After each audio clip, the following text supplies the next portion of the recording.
Umma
ஆங்காங்கே நாம் இருந்த இடத்துல நாம் கண்களை மூடி வணக்கம் பண்ணிட்டு நாம் தேவனை நோக்கி பார்ப்போம். நாம் சில நிமிஷங்கள் நாம் தேவனை நாம் துதிப்போம்.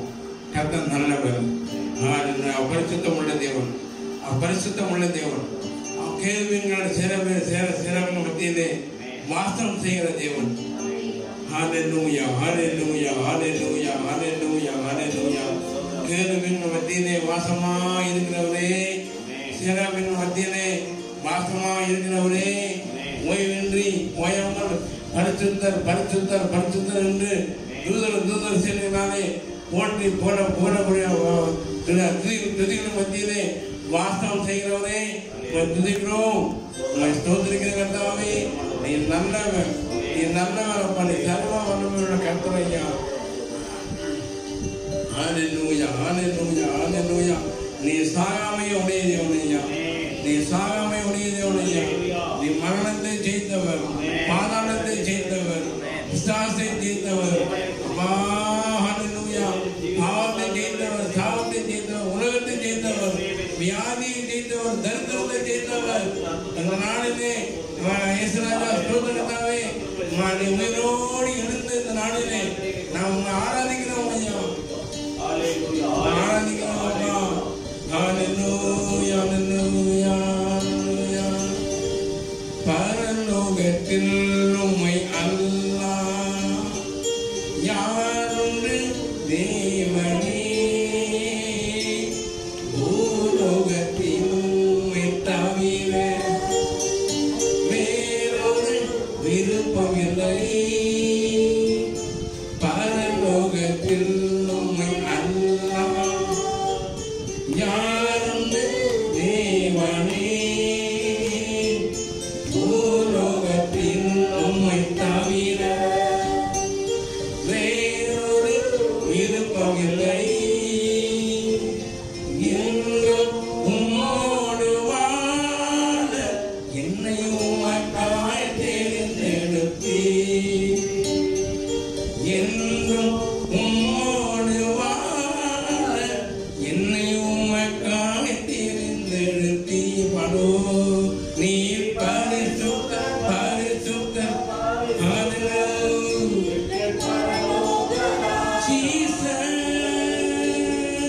இந்த வானம் பூமி உள்ளது யாவும் உந்தன் நாமத்தை உயர்த்தட்டுமே.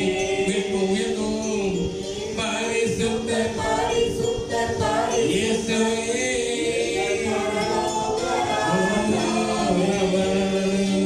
இந்த வானம் பூமி உள்ளது யாவும் உந்தன் நாமத்தை உயர்த்தட்டுமே. வானம் உமது சிங்காசனம், பூமி உந்தன் பாதப்படி. நாங்கள் உந்தன் தேவ ஆலயம், நீ தங்கும் தூய ஸ்தலம். வானம் உமது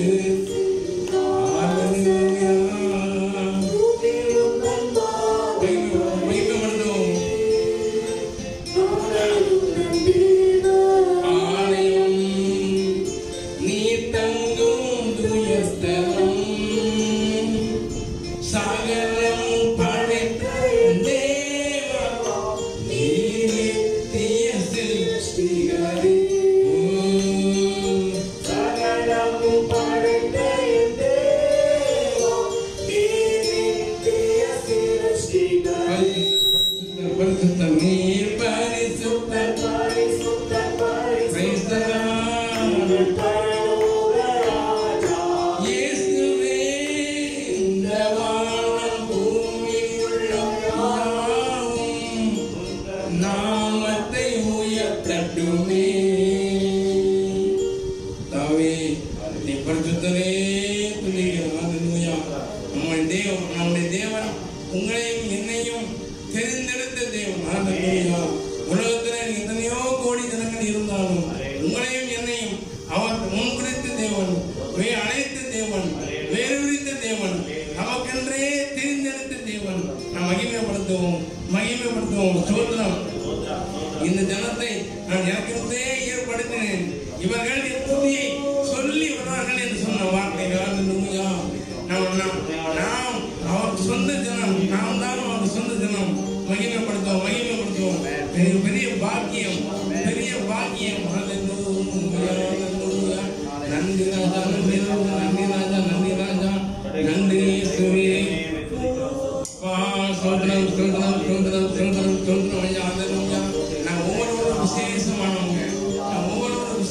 அவங்க அவன் ரத்தத்தினாலே கழுவப்பட்டவங்க. ஹல்லேலூயா, ஸ்தோத்திரம்.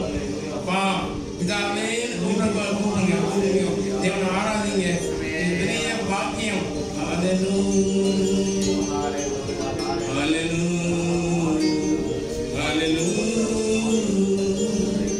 இயேசுவே நன்றி ராஜா, நன்றி அப்பா.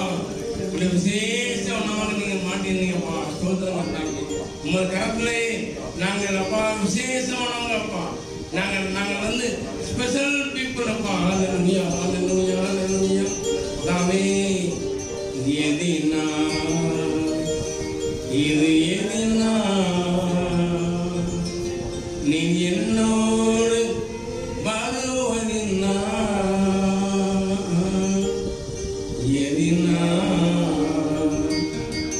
இது எதினா நீ என்னோடு இருப்பதினா.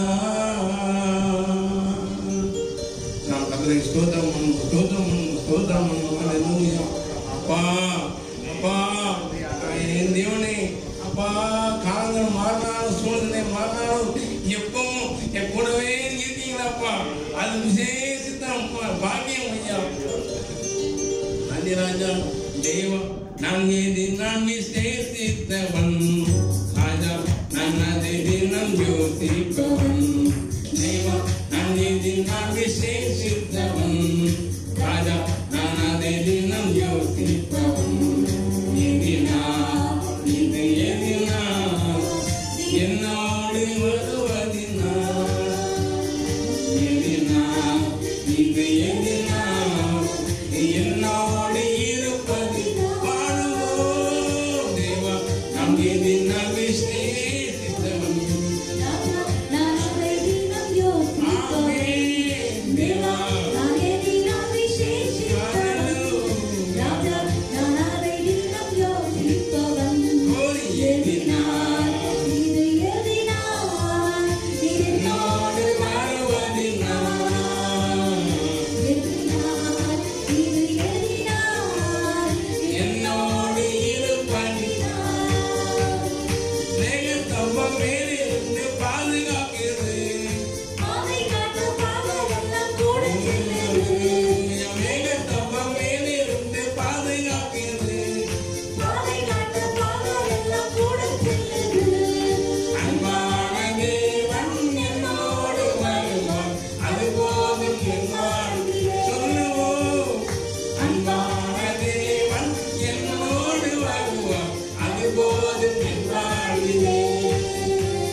Yes,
கர்த்தாவே நீரே ராஜா, நீ சதா காலங்களிலும் நீரே ராஜரிகம் பண்ணுகிற தேவனே.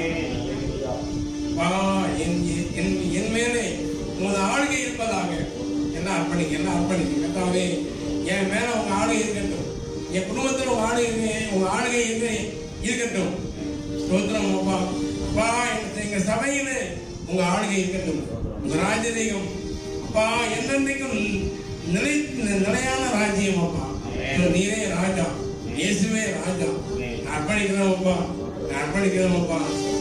உங்க ஆளுகையில வியாதி இல்லை, கண்ணீர் இல்லை, கவலை இல்லை, சமாதானம், சந்தோஷம், நிம்மதி, ஆறுதல் அப்பா, நன்மை, கிருமைதான் அப்பா. ஸ்தோத்திரம். வாழ்க்கையில நீங்க ஆளுகை செய்யுங்கப்பா, ஆளுகை செய்யுங்க, ஆளுகை செய்யுங்க. அர்ப்பணிக்கிறோம் அப்பா, அர்ப்பணிக்கிறோம்.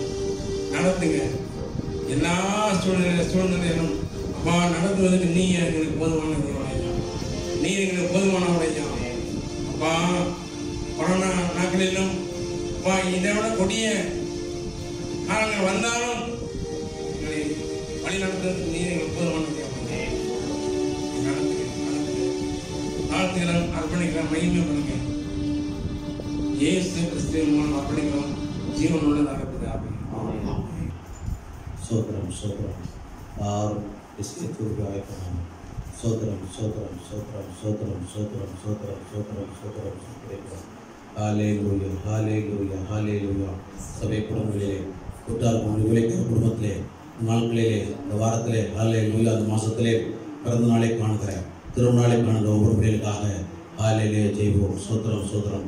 சபையிலே கூடி ஆராதிக்கப்படி, சபையில் அறிவிக்கப்படியே காணப்படுகிற ஒவ்வொரு குடும்பங்களிலே, உள்ளங்களிலே கடந்து வாரம் உங்களுடைய பிறந்த நாளை காணுகிறேன். திருநாளுக்கார ஒவ்வொரு சபை குடும்பங்களை ஒப்புக் கொடுக்கிறோம், ஊழியக்கார குடும்பத்தை ஒப்புக் கொடுக்கிறோம். நவரே சோதரம் எல்லா பிள்ளைகளும் ஒப்புக் கொடுக்கிறோம். ஹல்லேலூயா, ஹல்லேலூயா, ஹல்லேலூயா. சோதரம் சோதரம் சோதரம் சோதரம் சோதரம் சோதரம் சோதரம் சோதரம் சோதரம் சோதரம் சோதரம் சோதரம் சோதரம் சோதரம் சோதரிக்கிறோம். மகா கிருபை இறக்கும் பரிசுத்தமுள்ள பரலோக பிதாவே, அதிகமாக நேசித்து வழிநடத்தின அன்பு தகப்பனை துதிக்கிறோம், சோதரிக்கிறோம். கிருபையும் சத்தியம் நிறைந்தவரே துதிக்கிறோம், சோதரிக்கிறோம். இலவசமான கிருபையை ஆசீர்வதிக்கிறவரே துதிக்கிறோம். இலவசமான கிருபையினாலே இம்மட்டும் ஆண்டவரே சோதரிக்கிறப்பா. எங்களை சபை கூட அந்த பிள்ளைகளை, ஊழியக்கார குடும்பத்து பிள்ளைகளை, எல்லா உற்றார் பிள்ளைகளை பாதுகாத்து பராமரித்து வழிநடத்திற்கு போடான கூடி சோதரம் சோதரிக்கிறோம். எக்கட்டு விலை காத்து இருளை வெளிச்சமாய் கடந்து வந்த தேவனையை துதிக்கிறோம், சோதரிக்கிறோம். இந்த வேலையை கூட ஹல்லேலூயா. சோதரம் சோதனை குடும்பங்களில் உற்றார்கள் ஊழியக்கார குடும்பத்தில் பிறந்த நாளை திருமணங்களை காணுகிற ஒவ்வொரு பிள்ளைகளும் ஒப்புக் கொடுக்கிறோம். எல்லாரும் இயேசுவின் நாமத்துக்குள்ள ரத்தத்துக்குள்ள வார்த்தைக்கு ஒப்புக் கொடுத்து செய்கிறோம். தோப்பனையை நீரே பொறுப்படுத்த வழியில் தாசு பாதுகாத்துக்கொள்ளும், கிருபையினாலே சூழ்ந்துக்கொள்ளும், கிருபையினாலே சூழ்ந்துக்கொள்ளும். ஆண்டவரே ரத்த கோட்டைகளும் ரசித்து ஆண்டவரே சோதரிக்கிறோம். பிள்ளைகள் மத்தியில் இந்த குறைகளை குற்றல காணப்பட்டாலும் அரிய விஷயம் தயவாய் மன்னித்து ஆண்டவரே சோதரிக்கிறோம். ஹல்லேலூயா.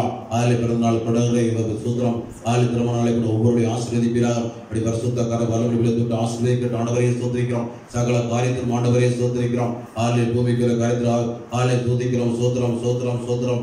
எல்லா கதாபிக்கிற வாழ்க்கையிலும் அதை வளர்ந்து பிறகு ஆண்டவரே சோத்திரம் சோத்திரம். சகல காரியங்களை கூட வந்து செய்கிற அவரை ஆசிரியத்தை பெருக பண்ண மாட்டவரே சோதரிக்கிறோம். இன்னும் ஆண்டவரே ஹல்லேலூயா. இன்னும் அதிகமான திருமணாலை காண முடியாது, அதுக்கான திருமணாலைக்காக பிறந்த நாளை காண முடியாது. ஆசிரியத்தை பருவப்படும் ஆண்டவரே சோதரிக்கிறோம். ஒவ்வொரு குடும்பத்திலே கடந்து வந்து எல்லாத்தையும் பரிசுத்த நாமத்தினாலே ஆசிரியத்தை வெளியெடுத்து ஆண்டவரே சோதரிக்கிறோம். தொடர்ந்து வழியெடுத்த ஆசீர்வதியும் இயேசுவின் நாமத்தில் பிதாவே. தொடர்ந்து ஹல்லேலூயா. இந்த சபை குடும்பங்களிலே ஹல்லேலூயா சோதரிக்கு திருமண பிள்ளைகளுக்காகவும் திருமணமாய் கற்பனை குடும்பங்களுக்காக செய்வோம். சோத்திரம் சோத்திரம் சோத்திரம் சோத்திரம் சோத்திரம் சோதரிக்கிறப்பா. நன்றி தகப்பனே, நன்றி ஆண்டவரே, நன்றி நல்லவரை துதிக்கிறோம், சோதரிக்கிறோம். சபை குடும்பங்களிலே ஊழியக்கார குடும்பத்திலே திருமணமாக வயசில் காணப்படுகிறோம். ஒரு திருப்பத்தில் வருகிறோம். அல்லது சபை குடும்பங்களை கண்ணு வைத்து பாரும். ஒரு விஷயம் கடந்து வர தகப்பனே இறக்கம் பாராட்டும், தாய் பாராட்டுமையா. சொந்த மனிதன் தனிமையிற்கு நல்லது செய்த தேவன், ஏற்ற துணை கொடுக்கிற தேவனாய் இருக்கிறேன். ஒரு கொடான கொடி சுத்துகளிலே ஹல்லேலூயா திருமணமாக காணப்படுகிறோம்.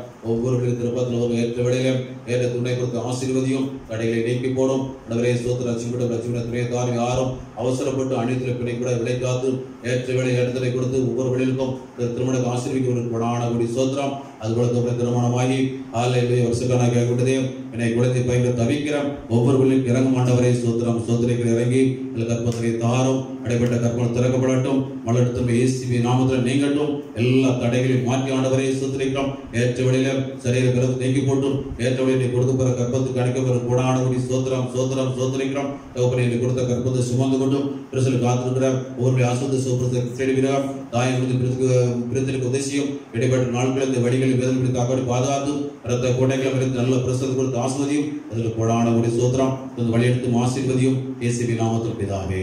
தொடர்ந்து ஹல்லேலூயா. எல்லா தேசங்களிலே இந்திய தேசத்தில் தமிழ்நாட்டிலே நாங்கள் நம்ம வசிக்கிற பயிரை பொறுப்பெடுத்தாலே பஞ்சாயத்திலே பாடல் மஞ்சத்தில் கொரோனா விஷயம் அதிகமாக இருக்கிறோம். அதில் இந்த பிள்ளைகளுக்காக ஜெயிப்போம். பாதிக்கப்பட்ட ஒவ்வொரு வழிகளிலும் ஆண்டவர் ஆசிரியத்து சுகப்படுத்தும்படியாக பலப்படுத்த எல்லா தேசங்களிலும் காணப்படுகிறார். எல்லா கொரோனா விஷயம் அழித்து மூலமாக்கி ஆலையில் ஏற்ற வேலையிலே எல்லா தேசங்களையும் நம்ம தேசத்திலே ஒரு இயல்பான சூழ்நிலை உருவாக்கத்தக்கதாக ஆண்டவர் வல்லமை வெளிப்படும்படியே செய்வோம்.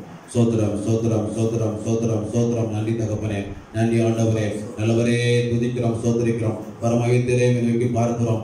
ஆலையில் பலப்படுத்துவரை நோக்கி பார்க்கிறோம்.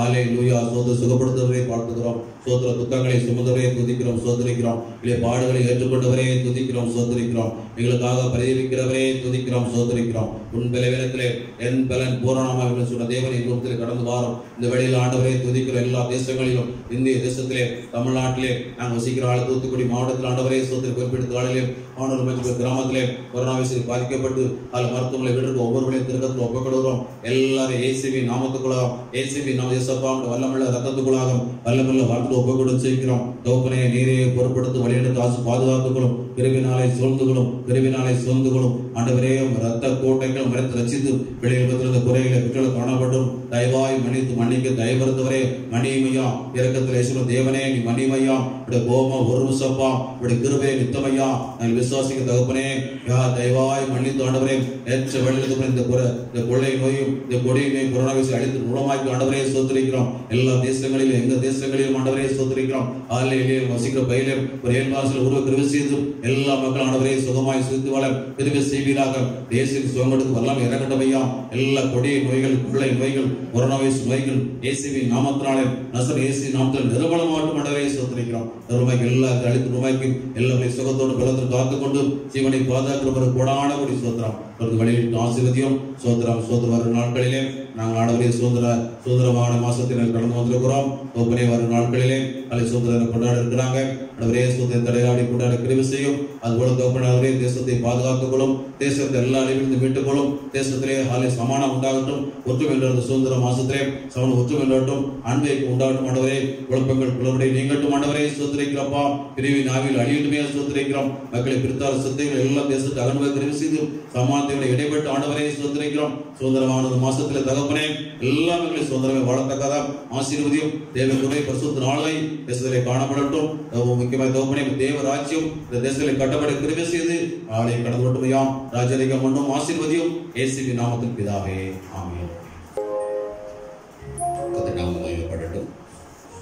ஆண்டவராகிய இயேசு கிறிஸ்துவின் நாமத்தினாலே அன்புடன் வாழ்த்தி வரவேற்கிறேன். இந்த ஓய்வு நாள் ஆராதனை தேவன் ஆசீர்வதித்து கொடுத்தார். இந்த ஜெப தியானத்தையும் கர்த்தர் ஆசீர்வதித்து கொடுக்கும்படியாக இருக்கிற இடத்திலே தலைகளை தாண்டி அப்படியே சில சிந்தனையோடு நாம் காத்திருப்போம். நிச்சயமாகவே ஆவியானவர் நம்மளோடு கூட இடைவிட்டு பேசுவார். ஜெபம் பண்ணுவோமா? உம் சமூகம் குடியிருந்து சத்தியத்தை உணவாக்கினே. உம் சமூகம் குடியிருந்து சத்தியத்தை உணவாக்கினே. உம் வசனம் தியானம் செய்து வார்த்தையால் வாழ்கிறேன். உம் வசனம் தியானம் செய்து வார்த்தையால் வாழ்கிறேன். வாழ்வே வழியே வாழ்த்துகிறேன், உம்மை வணங்குகிறேன். வாழ்வே வழியே வாழ்த்துகிறேன், உம்மை வணங்குகிறேன். வாழ்வே வழியே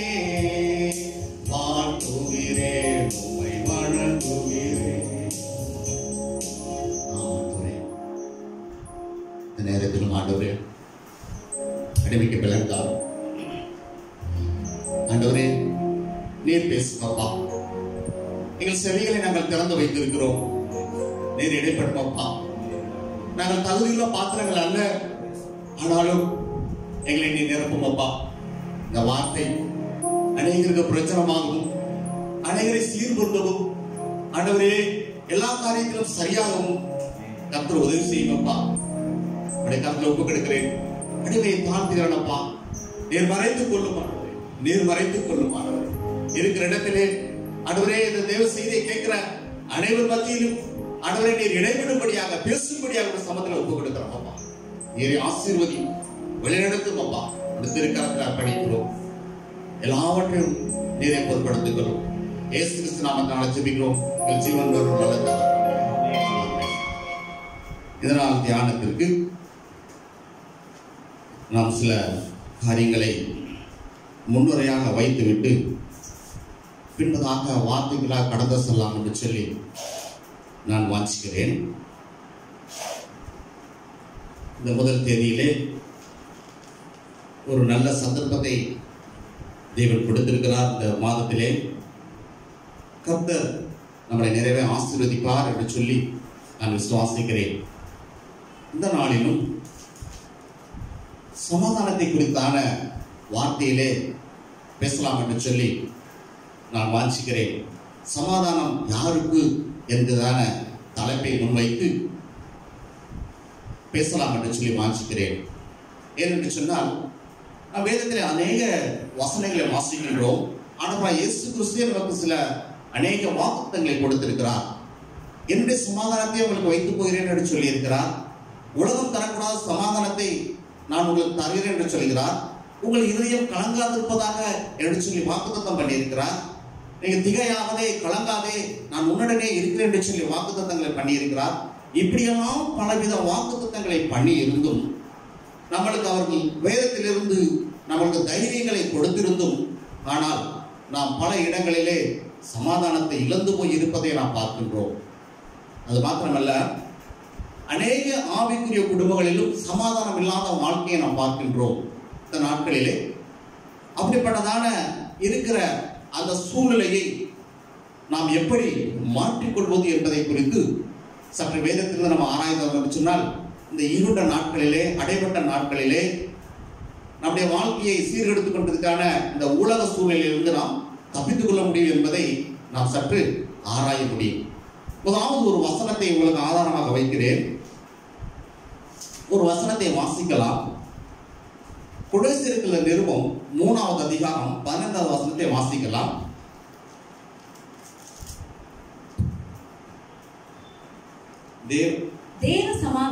தேவ சமாதானம் உங்கள் இருதயங்களில் ஆழக்கடவது.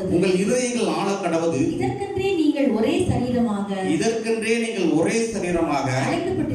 அழைக்கப்பட்டிருக்கிறீர்கள். நன்றி அறிந்துள்ளவர்களாய் இருங்கள் சொல்லி வேதத்திலே வாசிப்பதை பார்க்கிறோம். பவுல் அடிக்கிறார் கொலோசியருக்கு எழுதும் பொழுது இப்படியாக எழுதுகிறார். தேவ சமாதானம் உங்கள் இருதயங்களில் ஆழக்கடவது. இதற்கென்றே நீங்கள் ஒரே சரீரமாய் அழைக்கப்பட்டிருக்கிறீர்கள் என்று சொல்லி வேதம் சொல்வதை நாம் பார்க்கின்றோம். அப்ப நாம் தேவ சமாதானத்தை அடையபடியாகத்தான் நாம் இங்கே அழைக்கப்பட்டிருக்கின்றோம். அது மாத்திரமல்ல, ஒரே சபையாக ஒரே சரீரமாக அழைக்கப்பட்டிருக்கின்றோம். ஆனாலும் நம்முடைய வாழ்க்கையிலே சமாதானம் இல்லை. ஏன் இந்த குறைகள் என்று சொல்லி நாம் சற்று ஆராய்ந்து பார்க்க வேண்டும். முதலாவது அதற்கு நாம் சில காரியங்களை சொல்லிவிட்டு ஏன் சமாதான குறைச்சல் நமக்கு வருகிறது என்று சொல்லி சில காரியங்களை அதாவது நடைமுறையாய் நடந்து கொண்டு பிராக்டிகலாய் நடந்து கொண்டிருக்கிற காரியத்தை சொல்லிவிட்டு என்பதாக நம்ம வேத வசனங்களாக கடந்து சொல்லலாம். முதலாவது ஒரு மனிதனுக்கு ஆசை என்ற காரியம் இருந்தது என்று சொன்னால் அவனுடைய வாழ்க்கையில சமாதானம் இல்லாமல் போய் விழுகிறான். எதையாவது அடைந்து விட வேண்டும் என்று சொல்லி எப்படியாவது அடைந்து விட வேண்டும் என்று சொல்லி அவன் ஆசைப்படுகிற காரியங்கள் அவன் இருதயத்திலே பதிந்து விட்டது என்று சொன்னால் அவனுடைய வாழ்க்கையில சமாதானம் இல்லாமல் போய்விடுகிறது. அடுத்ததாக பொறாமை யாருடைய இருதயத்தில் எல்லாம் இருக்கிறதோ அவனுடைய வாழ்க்கையில சமாதானம் இல்லாமல் போய்விட பார்க்கிறோம். இப்படிப்பட்டதான காரியங்கள் ஒரு மனிதனிடத்தில் இருந்தது சொன்னால் அவன் வாழ்க்கையில சமாதானம் இல்லாமலே போய்விடும். அது மாத்திரமல்ல, அநேக காரியங்கள் நம்முடைய இதயத்தில் இருக்கிறது. முதலாவது ஜென்ம சுவாபம் நம்மை விட்டு மாற வேண்டும் என்று வேதம் சொல்கிறது.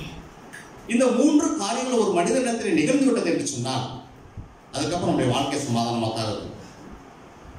அந்த காரியங்கள் நடைபெறாத நிமித்தம் நாம் சமாதானமாக வாழ்கிறேன் சமாதானமான வாழ்கிறேன் சொன்னால் அது நிச்சயமாக பொய் என்றுதான் நம்ம உரைக்க முடியும்.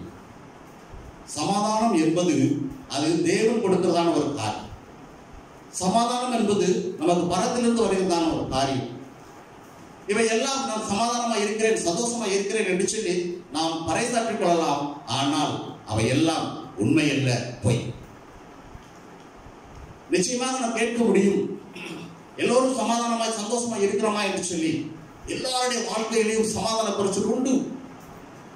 ஊழியர் செய்பவர்களுக்கு சமாதான குறைச்சல் உண்டு, குடும்பத்திலே சமாதான குறைச்சல் உண்டு, சபையிலே சமாதான குறைச்சல் உண்டு, கணவன் மனைவிக்குள்ள சமாதான குறைச்சல் உண்டு, பிள்ளைகளுக்குள்ளே சமாதான குறைச்சல் உண்டு, எல்லா விதத்திலும் சமாதான குறைச்சல் உண்டு.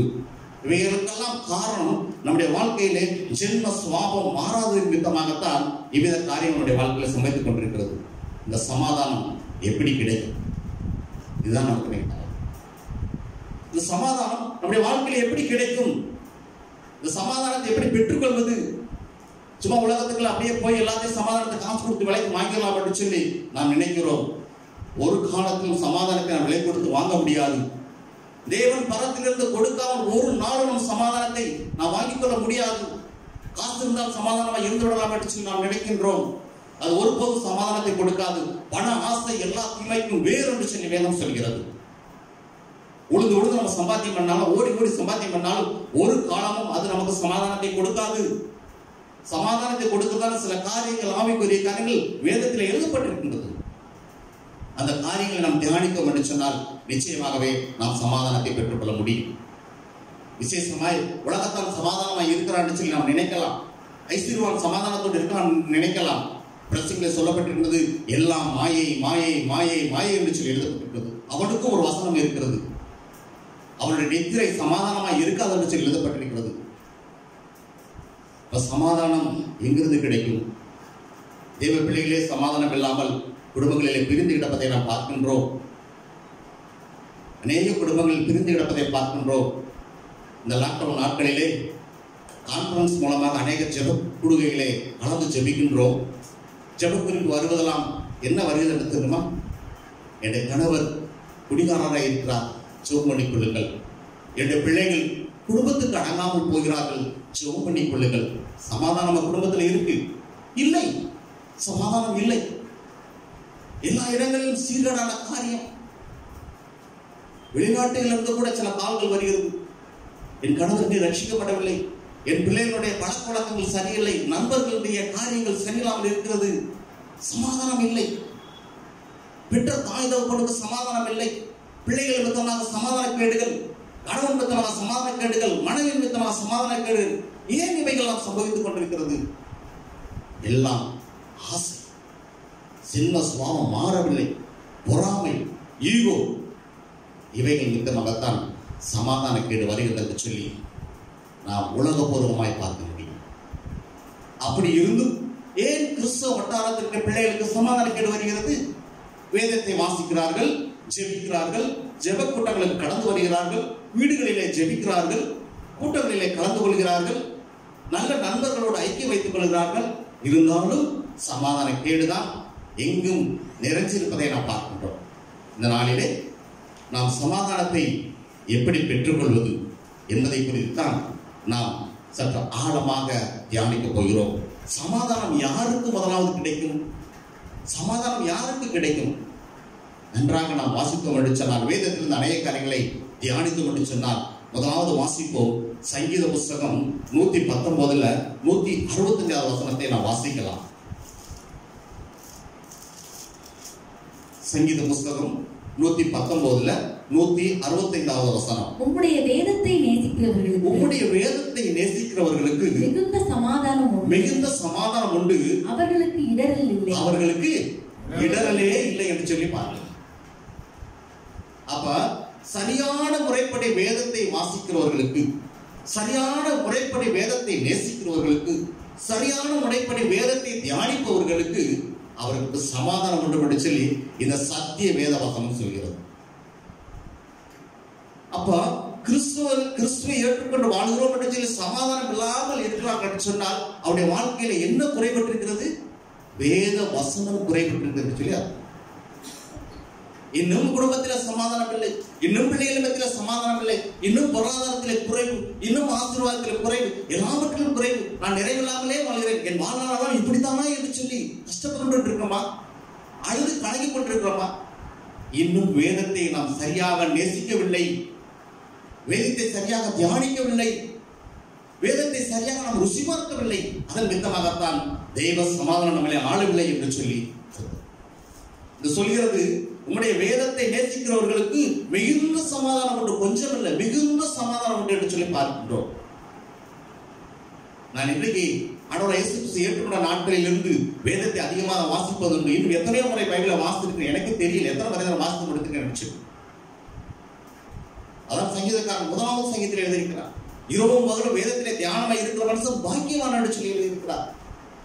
அப்படிப்பட்டதான காரியம் ஒரு மனுஷனுடைய வாழ்க்கையில இருந்து என்று சொன்னால் அவனுக்கு தேவ சமாதானம் மெய்யாவே இருக்கும் என்று சொல்லி நாம் உணர்ந்து கொள்ள முடியும். இந்த நாளிலும் நம்முடைய வாழ்க்கையிலே தேவ சமாதானம் வேண்டும் என்று சொன்னால், குடும்பத்தில் சமாதானம் வேண்டும் என்று சொன்னால், நம்முடைய வாழ்க்கையிலே இந்த உலகத்தில் வாழ்கின்ற வாழ்க்கையில் சமாதானம் வேண்டும் என்று சொன்னால் சரியான முறைப்படி வேதத்தை நேசிப்போம், வேதத்தை வாசிப்போம், வேதத்தை தியானிப்போம். அப்பொழுது மெய்யான சமாதானத்தை நாம் பெற்றுக்கொள்ள முடியும்.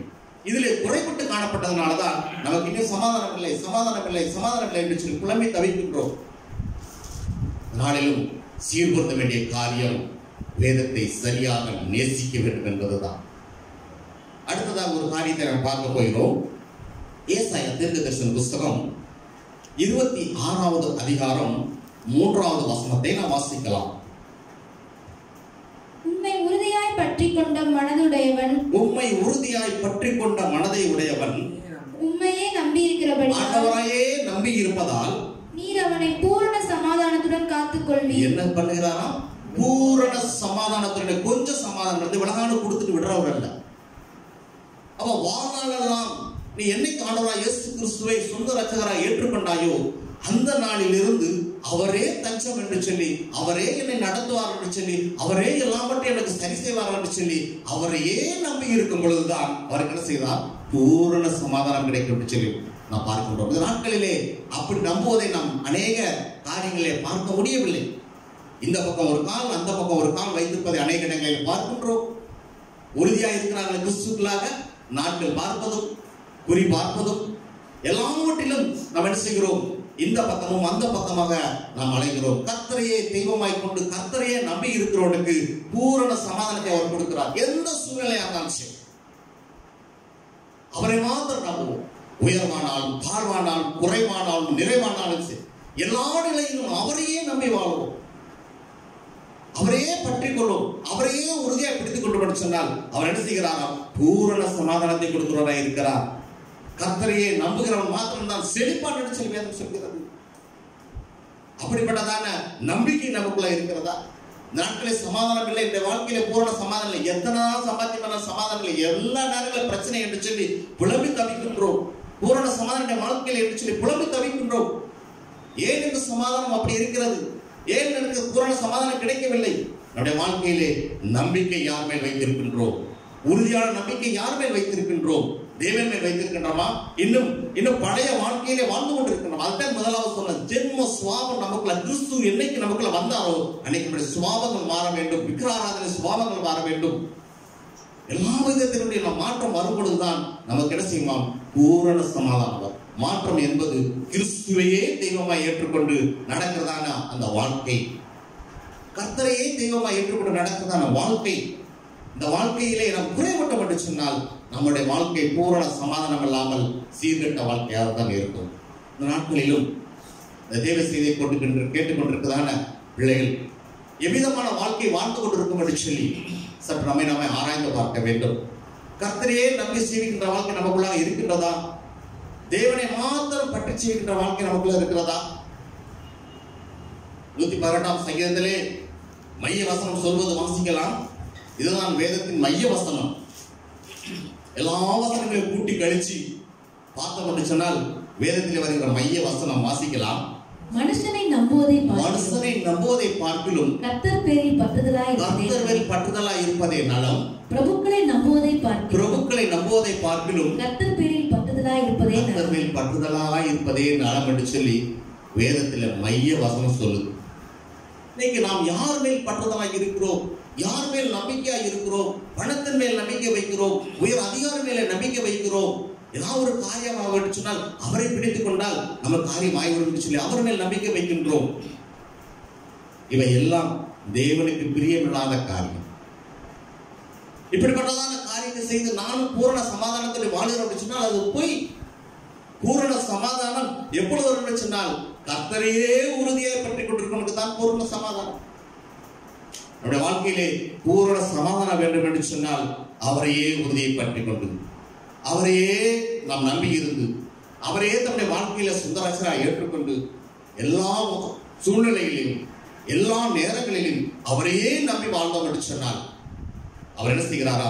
பூரண சமாதானத்தை கொடுக்கிறார் சொல்லி பார்க்கிறோம். அடுத்ததாக ஒரு காரியத்தை பார்ப்போம். ஏசாயா தீர்க்கதரிசி எழுதின புத்தகம் 48வது அதிகாரம் 18வது வசனத்தை வாசிக்கலாம். என் கற்பனைகளை கவனித்தாயானால் என் கற்பனைகளை கவனித்தாயானால் நலமாயிருக்கும். அப்பொழுது உன் சமாதானம் யாருடைய சமாதானமா? நம்மளுடைய சமாதானம். நம்முடைய சமாதானம் நதியை போலவும் உன் நீதி சமுத்திரத்தின் அலைகளை போலவும் இருக்கும் என்று சொல்லி இங்கே தீர்க்கதரிசன புத்தகத்தில் எழுதுவதை பார்க்கிறோம். என் கற்பனைகளை, ஆண்டவராகிய இயேசுவின் கற்பனைகளை, தேவன் கொடுத்தான பிரமாணங்களை, இந்த வேதத்தில் எழுதி கொடுத்தான காரியங்களை, இந்த பிரமாணங்களை யாரெல்லாம் அவருடைய இருதயத்திலே பதித்துக் கொண்டு அதன் பிறகு நடக்க விரும்புகிறார்களோ, கற்பனைகளை பிரமாணங்களை கடைபிடித்து தேவன் நமக்கு அநேக காரியங்களை கற்றுக் கொடுத்திருக்கிறார். சத்திய வேத வசனத்தை நமக்கு கொடுத்திருக்கிறார். நாம் உயிர் வாழும்படியாக, நாம் சரியான முறைகளை கடந்து செல்லும்படியாக அநேக கற்பனைகளை இந்த வேத புத்தகத்தில் எழுதி கொடுத்திருக்கிறார். அந்த கற்பனைகளை நாம் என்ன செய்யணுமாம்? கவனித்திருப்போமானால், அதிலே உறுதியாக இருப்போமானால், அதிலே நிலைத்திருப்போமானால், அதன்படி செய்வோமானால் என்ன செய்கிறாராம்? அப்பொழுது என்ன செய்கிறாராம்? ஒரு சமாதானம் என்ன சொல்லுமா? நதியை போல, சும்மா ஒரு ஓடைய போல இல்ல, சும்மா ஒரு வாய்க்கால போல இல்ல. அவர் சொல்றார், என்ன சொல்றாராம்? நதியை போல ஒரு சமாதானம், நதியை போலவும் உன் நீதி சமுத்திரத்தின் அலைகளை போலவும் இருக்கும் என்று சொல்லி சத்திய வேத வசனம் சொல்வதை பார்க்கிறோம். உடைய வாழ்க்கையிலே கற்பனைகளை கவனிக்கின்றோமா? வேத வசனத்துக்கு முக்கியத்துவம் கொடுக்கிறோமா? அவர் சில சட்டத்திட்டங்களை எழுதி வைத்திருக்காங்க, சட்டத்திட்டங்களுக்கு நாம் அடிபணிகிறோமா? இல்ல அதன் நடப்பதற்கு தான் பிரயாசப்படுகிறோமா? ஒரு காரியம் செய்யாமல் சமாதானம் சமாதானம் சமாதானம் என்று சொல்லி கேட்டுக்கொண்டே இருந்தால் சமாதானத்தை நம் தேவன் எப்படி கொடுப்பார்? அவர் சமாதானக்காரர் தான். என் சமாதானத்தை தருகிறேன் என்று சொன்னதான், உலகம் தரப்படாத சமாதானத்தை தருகிறேன் என்று சொன்னவர் தான். ஆனாலும் ஏன் சமாதானம் இல்லாமல் வாழ்கின்றோம்? அவர் சொன்ன காரியங்களை செய்யாமல், அவர் கற்றுக் கொடுத்த காரியங்களை நாம் கடைபிடிக்காமல், இயேசுவின் அடிச்சூடுகளை பின்பற்றாமல் பூரண சமாதானம் எனக்கு கிடைக்கும் என்று சொல்லி நாம் விரும்புகிறோம் என்று சொன்னால் ஒரு காலமும் கிடைக்கப் போவதில்லை. அதனால்தான் என் கற்பனைகளை கவனித்திருப்பாயானால் நலமாயிருக்கும், நல்லது என்று சொல்லி, அப்பொழுது உன் சமாதானம் நதியை போலவும் உன் நீதி சமுத்திரத்தின் அலைகளை போலவும் இருக்கும் என்று சொல்லி ஆண்டவர் சொல்கின்றார். இன்னைக்கு நம்முடைய சமாதானம் நதியை போல பெருந்திருக்க வேண்டுமா? நம்முடைய சமாதானம் நம்ம குடும்பத்திலேயும் எல்லா இடங்களையும் அப்படியே நதியை போல அப்படியே பரவி இருக்க வேண்டுமா? என்ன செய்ய வேண்டும்? கற்பனையின் மேலே பிரியமாய் இருக்க வேண்டும், கட்டளைகள் மேலே பிரியமாய் இருக்க வேண்டும், பிரமாணங்கள் மேலே பிரியமாய் இருக்க வேண்டும். சங்கீதக்காரன் 119ஆம் சங்கீதத்திலே வாசிக்க வேண்டாம். 119ஆம் சங்கீதத்திலே பாருங்கள், கட்டளை பிரமாணம் வசனம், கட்டளை பிரமாணம் வசனம் என்று சொல்லி அப்படியே தொடர்ச்சியா வருவதை பார்ப்போம். எல்லா பகுதியிலும் அந்த வசனங்கள் தொடர்ச்சியா வரும் பொழுது உன்னுடைய பிரமாணங்களை கற்றுக்கொண்டேன், உன் வசனத்தை தியானிக்கின்றேன் என்று சொல்லி எல்லா இடங்களிலும் மாறி மாறி வருவதை பார்க்கின்றோம். ருசி பார்த்த சங்கீதக்காரன் பாடுகின்றார். அப்படி இன்னைக்கு கட்டளைகளை பார்க்கின்றோமா? பிரமாணங்களை நாம் தியானிக்கின்றோமா? கற்பனை மேலே பிரியம் வைக்கின்றோமா? வேத வசனத்தையே திறப்பதில்லையே. எப்படி சமாதானம் வரும்? இந்த நாட்களிலே, இந்த அடைப்பட்ட நாட்களில், இந்த லாக்டவுன் நாட்களிலே அதிகமாக சிந்தித்த காரியம், சர்ச்சுக்கு வராமல் இருக்கிற சூழ்நிலையிலே வேத புஸ்தகத்தை விசுவாசிகள் திறப்பார்களா? செவிப்பார்களா? கண்ணீரோடு நான் கேட்கிறேன், செவிப்பார்களா? உபவாசிப்பார்களா? சர்ச்சுக்கு வர்ற காரியத்திலேயே சரியான நேரத்துக்கு வரமாட்டார்களே, இந்த சூழ்நிலை எப்படி இருப்பார்கள்? இருதயத்தில் விசனத்தோடு கூட நான் கேட்கிறேன், எப்படி கடந்து செல்வார்கள்? பின்மாற்றத்தில் போய்விடுவார்களா? இத்தனை நாட்கள் பிரயாசப்பட்ட சம்பாதித்த ஆத்மாக்கள் பின்னோக்கி போக விடுமா? கற்பனையை மறந்து விடுவார்களா? இவ்வளவு நாள் கற்றுப்படுத்ததான போதகர் கற்றுப்படுத்தான வசனங்களை எல்லாம் நினைவில் வைத்திருப்பார்களா? கண்ணீரோடு கவலைப்படுகின்ற காரியங்கள் என்ன செய்து கொண்டிருக்கின்றோம்? அடைப்பட்ட நாட்களிலும், இந்த லாக்டவுன் நாட்களிலும், இந்த குறைப்பட்ட நாட்களிலும் நாம் பிள்ளைகளாக, ஆண்டவருடைய பிள்ளைகளாக இருந்த படித்தால் மெய் சமமாக நம்ம வீட்டில் நிறைந்திருக்க வேண்டும். அதுதான் உண்மை. எல்லா விதத்திலும் நிறைந்திருக்க வேண்டும். இன்னைக்கு குறைபட்டவர்களாய் காணப்படுகிற படித்தால் கற்பனைகளையும் பிரமாணங்களையும் கட்டளைகளையும் சரியான முறைப்படி வேத வசனத்தின் பிரகாரமாக நாம் சரியான முறைப்படி நடந்து கொள்ளாத விதமாகத்தான் இன்று நாம் குறைபட்டவர்களாய் காணப்படுகின்றோம். இந்த விதத்திலே நாம் சரி பொருந்த வேண்டும். இந்த வசனத்தை கேட்டுக்கொண்டிருக்கிற யாவருக்கும் நான் சொல்கின்றேன், வாசல்கள் அடைபட்டாலும் கர்த்தருக்குள் இருக்கிற காரியத்திலே உறுதியாக இருக்க வேண்டும் என்பது அது மாறாத ஒரு நியமமாக இருக்கிறது. பிரமாணங்களை கட்டளைகளையும் நாம் யோசித்தவர்களாய் சத்தியத்தில் சொல்லப்பட்ட சட்டத்திட்டங்களுக்கு மாறாமல் சரியாய் முறைப்படி நடப்பதற்கு நாம் என்ன செய்ய வேண்டுமாம்? பிரயாசப்பட வேண்டும்.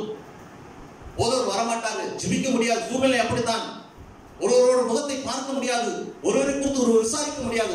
ஆனாலும் இருக்கிற இடத்திலே சத்திய வசனத்தின் பிரகாரமாக சட்டத்திட்டங்களுக்கு கடைபெற்று அந்த காரியங்களை சரியாய் செய்தோம் என்று சொன்னால் அப்பொழுது ஒரு சமாதானம் நதியை போல எப்பொழுதும் குறைவில்லாமல் இருக்கும் என்பதை மறந்துவிட வேண்டும். நம்முடைய வாழ்க்கையிலே சமாதான குறைச்சல் ஏன் வருகிறது? எல்லாவற்றிலும் சரி பொருந்த வேண்டும் என்பது நம்ம ஆண்டவருடைய விருப்பம். அப்படித்தான் நாம் பரலோகத்திற்கு போக முடியும்.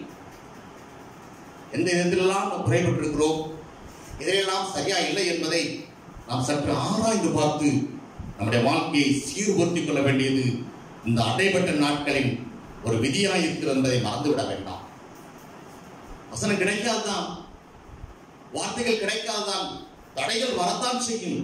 ஆனாலும் நமக்கு கற்றுக் கொடுத்ததான காரியத்திலே சற்று விலகாமல் சட்டத்திட்டங்களை கீழ்ப்படிந்து பிரமாணங்களையும் சட்டத்திட்டங்களையும் கடைபிடித்து நம்முடைய வாழ்க்கையை சரிபடுத்திக் கொண்டு சொன்னால் சமாதான நதியை போல எப்பொழுதும் குறைவாமல் நம்முடைய வாழ்க்கையில இருக்கின்றதை மறந்துவிட வேண்டாம். அடுத்ததாக ஒரு சமாதானத்தை குறித்து பார்க்க போகிறோம். ரோமர்கள் நிருபம் 2ஆம் அதிகாரம் 10வது வசனத்தை வாசிக்கலாம். முன்பு யூதரிலும் பின்பு கிரேக்கரிலும் எவன் நன்மை செய்கிறானோ, எவன் நன்றாக பாருங்கள், எவன் நன்மை செய்கிறானோ அவனுக்கு மகிமையும் கனமும் சமாதானமும் உண்டாகும். பிரிவினை இல்லையா? யூதனா இருந்தாலும் சரி, கிரேக்கனா இருந்தாலும் சரி, யார் முதலாவது நன்மை செய்கிற எண்ணம் கொண்டு இருக்கிறானோ, கஷ்டப்படுவதை பார்த்து நன்மை செய்ய வேண்டும் சொல்லி விரும்புகின்றானோ, ஏழையை பார்த்து நன்மை செய்ய வேண்டும் என்று சொல்லி விரும்புகின்றானோ, அவனுக்கு என்ன செய்கிறான்னா மகிமையும் கனமும் சமாதானமும் உண்டாயிருக்கும் சொல்லி இங்க பவுலடிகார் ரோமர்கள் போது விதமாய் சொல்கிறார். இந்த நாட்களிலே நன்மை செய்கிற எண்ணங்கள் கொண்டிருக்கிறோமா? எனக்கு எனக்கு எனக்கு எனக்கு என்று சொல்லி சம்பாதிப்பதிலும் சொத்து சேர்ப்பதிலும் தான் அதிகமாக நாம் பிரயாசப்படுகின்றோம். எனக்கு வேண்டும், என் பிள்ளைக்கு வேண்டும், முற்பிராக்கள் செய்த காரியங்கள் எல்லாம் நாம் சம்பாதித்து நாம் சேர்த்துக் கொள்ள வேண்டும் என்று சொல்லி யாருக்கும் ஒரு உதவியும் செய்யாதபடி நம்முடைய வாழ்க்கையை நாம் அமைத்துக் கொள்கிறோம். அது சமாதானத்துக்குரிய வாழ்க்கை அல்ல, அது சீர்கேடான வாழ்க்கை. உதவி செய்கிற மனப்பான்மை நமக்கு வேண்டும், நன்மை செய்கிற மனப்பான்மை வேண்டும். அது மாத்திரமல்ல, நீதிமொழியில் ஒரு வசனம் சொல்கிறது, நன்மை செய்வதற்கு திராணி இருக்கும்போது நீ செய்யலைன்னு அது பாவம் சொல்லி எழுதப்பட்டிருக்கு. கையில நிறைய வச்சுக்கிட்டு எல்லாவற்றையும் நான் அனுபவித்து விடுவேன் என்று சொல்லி, சமாதானத்தோடு அனுபவித்து விடுவேன் என்று சொல்லி நாம் நினைக்கலாம். அழகாக ஒரு காரியம் சொல்லப்பட்டிருக்கிறது, இன்று இரவிலே நம்முடைய மூச்சு அடைபட்டு போனால் நம்ம எங்க போவோம்? அப்படிப்பட்டதான காரியத்தை நாம் சிந்திக்க வேண்டும். நன்மை செய்கிற காரியம் வாழ்க்கையில் இருக்க வேண்டும், மனம் இறங்குற காரியம் நமக்கு வேண்டும். ஆண்டவர் இயேசு கிறிஸ்து மனம் உருக்கம் உள்ளவர், அவர் சமாதானக்காரர், அவர் இரக்கம் உள்ளவர், அவர் ஏழைக்கு இறங்குகிறவர். அப்படிப்பட்டதான ஆண்டவரை நாம் சேவிக்கிறோம், அப்படிப்பட்டதான தேவனை நம் வாழ்க்கையில சொந்த ஏற்றுக்கொண்டிருக்கிறோம். ஆனால் நன்மை செய்கிற குணமோ நமக்கு இல்லை. எப்படி சமாதானம் வரும்? இந்த செய்தியை கேட்டுக்கொண்டிருக்கிறதான தேவ பிள்ளைகளே, சற்று நம்ம ஆராய்ந்து பார்ப்போம். நம்முடைய வாழ்க்கையிலே நன்மை செய்கிற காரியத்தை பார்க்கின்றோமா? எளியவர்கள் வந்து ஏதாவது கேட்டா கொடுக்கறதுக்கு மனம் வரணும். நிறைவா வச்சிருப்பாங்க, வீட்டுல நிறைவா இருக்கும், கொடுப்பதற்கு மனம் இருக்காது. கொடுத்து பார், உனக்கு ஆண்டவர் 100 திருப்பி கொடுப்பார். ஏழைக்கு இறங்குறவனுக்கு என்ன செய்யறாரா? தேவன் கொடுக்கிறார். ஏன்னா தேவனுக்கு நம்ம கடன் கொடுக்கிற காரியமா இருக்கிறது. அப்படிப்பட்டதான காரியம் நம்முடைய வாழ்க்கையில் இருக்கிறதா? நன்மை செய்தால் மாத்திரமே தான் தேவ சமாதானமும் கனமும் நம்முடைய வாழ்க்கையில நிறைந்திருக்கும். தேவனிடத்திலே கனமும் மகிமையை பெற வேண்டுமா? சமாதானத்தை நீ பெற வேண்டுமா? சந்தோஷத்தை நிறைவே பெற வேண்டுமா? நன்மை செய்வதிலே குறைபடாதபடி நன்மை செய்வதிலே உறுதியாயிரு. அப்பொழுது தேவ சமாதானம் உனக்கு கண்டிப்பாக கிடைக்கும் என்பதை மறந்துவிட வேண்டாம். இவைகளெல்லாம் குறைபட்டு கொண்டு என்னுடைய வாழ்க்கையில சமாதானம் இல்லை, சமாதானம் இல்லை, சமாதானம் சொல்லிக்கொண்டே அடைந்தால் நிச்சயமாகவே சமாதானம் கிடைக்காதுதான். வேதத்தின் பிரகாரமாக, சத்திய வசனத்தின் பிரகாரமாக சீர்கொள்ள வேண்டிய காரியங்கள் அநேக இருக்கு என்பதை மறந்துவிட வேண்டாம். அப்பொழுதுதான் மெய்யான சமாதானத்தை நாம் பெற்றுக்கொள்ள முடியும். பரலோகத்துக்கு பார்ப்பதற்கு நீ சமாதானம் இல்லாமல் இருந்து கொண்டு பரலோகத்துக்கு போயிடலாம் சொல்லி கண்டிப்பா நினைக்கவே முடியாது. வாழ்க்கையில சமாதானமாய் வாழ்ந்தால் மாத்திரமே பரலோகத்திலே இடம் உண்டு என்பதை மறந்துவிட. கடைசியில் அந்த வசனத்தை நம்மளுக்கு உறுதியாய் சொல்லி முடிக்கலாம் என்று சொல்லி நான் நினைக்கிறேன். சமாதானம் இல்லாமல் வாழ்ந்துவிட்டு கர்த்தருடைய முகத்தை நாம் நேர்முகமாய் சந்திக்கலாம் என்று சொல்லி சற்றிலும் எண்ண வேண்டாம். அடுத்ததாக ஒரு காரியத்தை நாம் வாசிக்க போகிறோம். பிலிப்பியருக்கு எழுதின நிருபம் 4வது அதிகாரம் 6வது வசனத்தையும் 7வது வசனத்தையும் வாசிக்கலாம். நீங்கள் ஒன்றுக்கும் கவலைப்படாமல் எல்லாவற்றையும் குறித்து உங்கள் விண்ணப்பங்களை ஸ்தோத்திரத்தோட கூடிய ஜெபத்தினாலும் வேண்டுதலினாலும் தேவனுக்கு தெரியப்படுத்துமா? தேவனுக்கு தெரியப்படுத்த வேண்டும். எல்லாவற்றையும் ஸ்தோத்திரத்தோடும் விண்ணப்பத்தோடும் என்ன செய்யணுமா? ஜெபத்தோடும் என்ன செய்யணுமா? தேவனுக்கு தெரியப்படுத்துங்கள். அடுத்த வசனம், அப்பொழுது எல்லா புத்திக்கும் மேலான தேவ சமாதானம். என்ன சமாதானம் கிடைக்குமா? உலகம் கொடுக்கிற சமாதானம் இல்ல, மனுஷன் கொடுக்கிற சமாதானம் இல்ல, தேவன் கொடுக்கிற சமாதானம் உங்கள் இருதயங்களையும் உங்கள்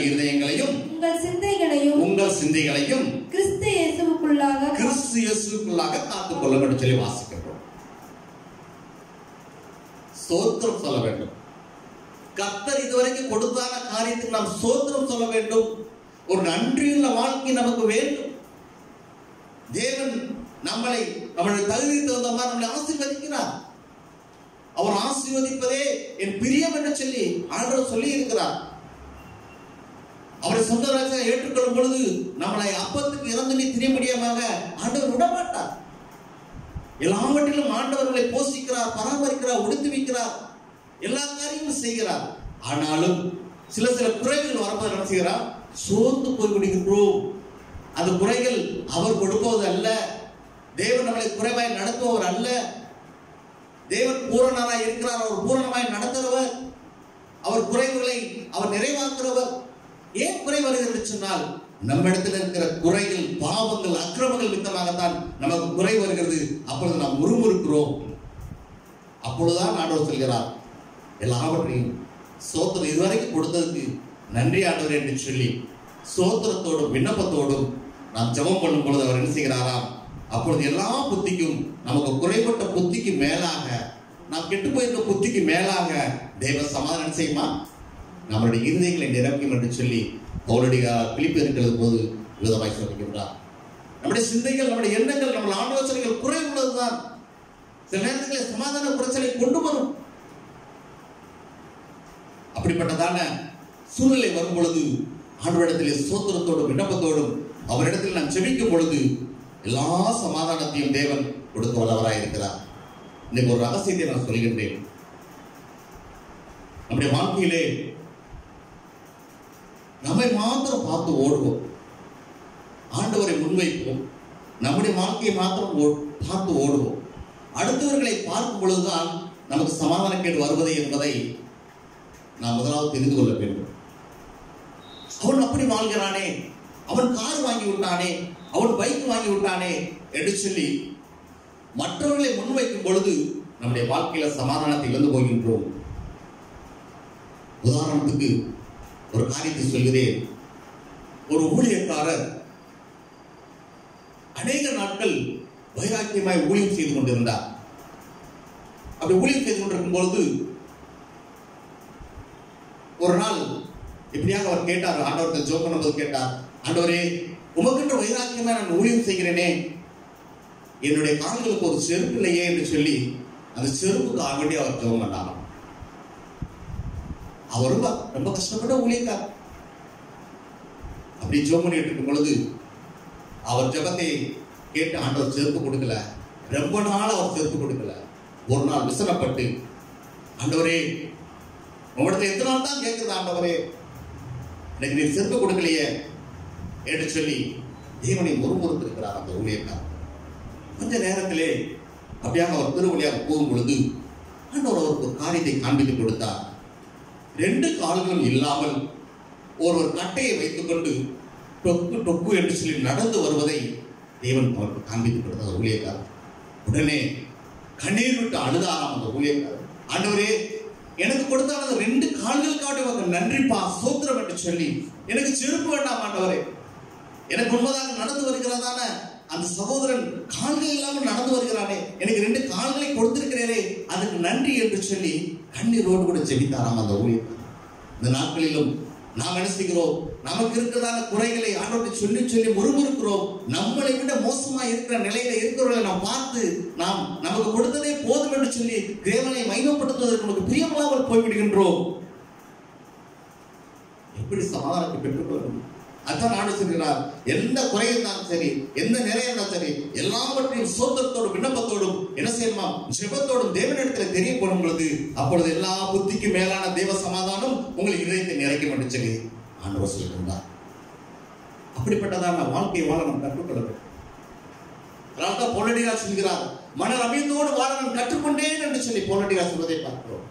வாழ்ந்திருக்கவும் தெரியணும், தாழ்ந்திருக்கவும் தெரியணும், குறைகளையும் நாம் சகித்துக் கொள்ள வேண்டும், நிறைகளையும் சகித்துக் கொள்ள வேண்டும். எல்லாவற்றிலும் நாம் நிறைந்து வாழ்வதற்கு நாம் என்ன செய்யணுமாம்? தேவன் போதிக்கிறார், அதை நாம் கற்றுக்கொள்ள வேண்டும். குறைகளை கண்டவுடனே நாம் முறுமுறுக்க கூடாது, அடுத்தவர்களை பார்த்து நாம் பிரயாசப்படக்கூடாது. எல்லாவற்றையும் நாம் சரியாய் வேதத்தில் சொல்லப்பட்ட சட்டத்திட்டங்கள் சரியாய் நடந்தோம் என்று சொன்னால் நமக்கு என்ன நடக்குமாம்? தேவ புத்திக்கு மேலான தேவ சமாதானம் நம்முடைய இதயங்களை நிறைக்கும் என்பதை பார்க்கிறேன். அடுத்ததாக அதே பிலிப்பியர் நிறுவனத்திலேயே 7வது வசனத்தை மாத்திரம் வாசிப்போம். அப்பொழுது எல்லா புத்திக்கு மேலான தேவ சமாதானம் உங்கள் இருதயங்களையும் உங்கள் சிந்தைகளையும் கிறிஸ்து இயேசுவுக்குள்ளாக காத்துக்கொள்ளும் என்று சொல்லி வாசிக்கிறோம். அதுக்கு முந்தின அதே 6வது வசனத்தை வாசிக்கலாம். நீங்கள் ஒன்றுக்கும் கவலைப்படாமல் எல்லாவற்றையும் குறித்து உங்கள் விண்ணப்பங்களை ஸ்தோத்திரத்தோட கூடிய ஜெபத்தினாலே வேண்டுதலினாலும் தேவனுக்கு தெரியப்படுத்துங்கள். ஆண்டவர் ஒரு காரியத்தை விரும்புகின்றார், ஜெபத்தை விரும்புகின்றார். தேவன் ஜெபத்தை விரும்புகின்றார். ஜெபிப்பதிலே தேவன் பிரியப்படுகின்றார்.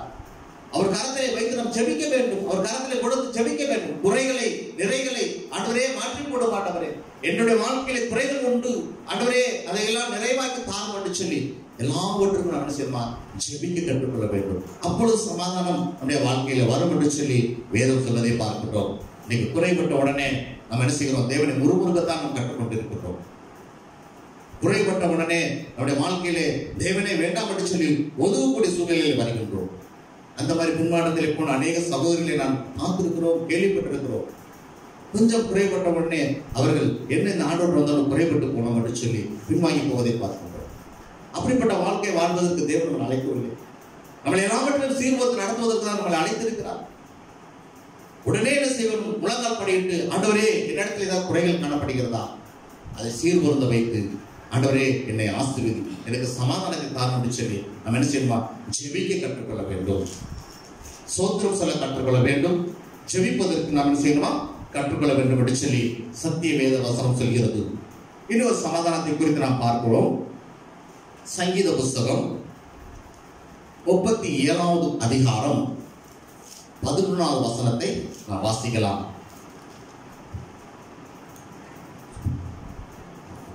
சாந்த குணம் உள்ளவர்கள் பூமியை சுதந்தரித்து மிகுந்த சமாதானத்தினால் மனமகிழ்ச்சியாய் இருப்பார்கள். சாந்த குணமுள்ளவர்கள் பூமியை சுதந்திரித்து மிகுந்த சமாதானத்தினாலே மனமகிழ்ச்சியாய் இருப்பார்கள் சொல்லி பார்க்கின்றோம். சாந்த குணமுள்ளவர்கள் எப்பொழுதும் செடு செடுக்கிற மூஞ்சி தான் நிறைய இடங்கள்ல பார்க்கிறோம். வாசு லேச ஒரு காரியத்தை சொன்னா உடனே சொல்லு கூட கோபத்தான் வரும். வேறு வேலையே இல்லை. ஆதார கேட்டுக்கிறேன், அதனால சொல்றேன். இன்னைக்கு சீர்வர வேண்டிய காரியம் அநேகம் இருக்கிறது. ஏன் சமாதானம் இல்லை வாழ்க்கையிலே? சாந்த குணங்களை நாம் தரித்துக் கொள்ள வேண்டும். அதனால்தான் முதலாவதே சொன்ன ஜென்ம சுவாபம் நமக்குள்ளாக மாற வேண்டும் என்று சொல்லி, இன்னும் மூர்க்க குணங்களும் கோபமும் வெறியும் இப்படிப்பட்டதாக சூழ்நிலை வைத்துக் கொண்டு என்னுடைய வாழ்க்கையில சமாதானம் என்று படித்தால் எப்படி கிடைக்கும் சமாதானம்? சாந்த குணமுள்ளவர் என்ன செய்வாராம்? பூமியையே சுதந்திரித்துக் கொள்வார்கள், மிகுந்த சமாதானத்தினாலே மனமகிழ்ச்சியா இருப்பார்கள் சொல்லி சத்திய வசனம் சொல்கிறது. சாந்த குணத்தை இப்ப காணவே முடியல. கிறிஸ்துவை ஏற்றுக்கொண்டோம் என்று சொல்லி வெளியே சொல்வதற்கே பயமா இருக்கு. ஏன்னா சாந்த குணம் நமக்குள்ளாக இல்லை. சாந்த குணத்தை நாம் பெற்றுக்கொள்வதற்கு தேவனிடத்திலே நாம் அநேக காரியங்களை நாம் கற்றுக்கொள்ள வேண்டிய அவசியமாக இருக்கிறது. அவர் சாந்த குணம் உள்ளவர், அவர் தான் நமக்கு முன் அடிச்சுவடு. அவர் தாழ்மையுள்ளவர், அவர் சிலுவை வந்து நம்மை தாழ்த்தினார் என்று சொல்லி நம்ம வேதத்தில் வாசிக்கிறோம். இப்படிப்பட்டதான வசனங்கள் எல்லாம் வாசித்து விட்டு நம்மிடத்துல ஏன் தாழ்மையான குணங்கள் வரல? எப்படி சமாதானம் கிடைக்கும்? அவர் தாழ்மை உள்ளவர், அவர் சமாதானக்காரர், சமாதானம் பண்ணுகிறவர், எல்லா வசனங்களையும் வாசிக்கின்றோம். ஆனால் அந்த வசனத்தின் பிரகாரமாக நம்முடைய வாழ்க்கையை வடிவமைத்துக் கொள்கின்றோமா? இல்லையே. பின்ன எப்படி சமாதானம் நதியை போல நம்ம கடத்துல வரும்? சமாதானம் சமாதானம் என்று சொல்லி நாம் கேட்டா கிடைக்குமா? கிடைக்காது. சாந்த குணமுள்ளவர்கள் பூமியை சுதந்திரித்துக் கொள்வார்கள் என்று சொல்லி வேத வசனம் சொல்கிறது. அது பொய் உரைப்பதல்ல. நாம் பூமியை சுதந்திரித்து மிகவும் சமாதானத்தினாலே மனமகிழ்ச்சியில் நிறைந்திருக்க வேண்டும் என்று சொன்னால் எல்லாவற்றிலும் என்ன செய்யணுமா? சாந்த குணமுள்ளவர்களாக இருக்க வேண்டும். சாந்தத்தை நாம் கற்றுக்கொள்ள வேண்டும். கோபம் கொள்ளக்கூடாது. வீட்டுல லேச ஒரு குறைபட்டு போனா கடாமடான்னு கோபம் வரும் வீட்டுக்கார ஐயாவும். அதே மாதிரி வீட்டுக்கார ஐயா ஒன்றும் செய்யலைன்னா வீட்டுக்காரங்க ஒரு துக்கம் வந்து தூக்கிட்டு இருக்கிறாங்க. நடக்கிற சம்பவம். இந்த காரியங்கள் எல்லாம் நாம் சீர்கொள்ள வேண்டியது அவசியமாக இருக்கிறது. சாந்த குணத்தை நாம் கற்றுக்கொள்ள வேண்டும். அப்பொழுது நாம் நம்முடைய சமாதானம் மனமகிழ்ச்சியாக இருக்கும் என்று சொல்லி பார்க்கிறோம்.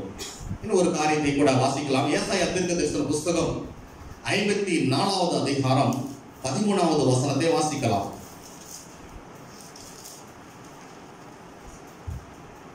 சீக்கிரம் வாசிக்கலாம். உன் பிள்ளைகள் எல்லாம் கர்த்தரால் போதிக்கப்பட்டிருப்பார்கள். கர்த்தரால் போதிக்கப்பட்டிருப்பார்கள். உன் பிள்ளைகளுடைய சமாதானம் பெரிதாய் இருக்கும்.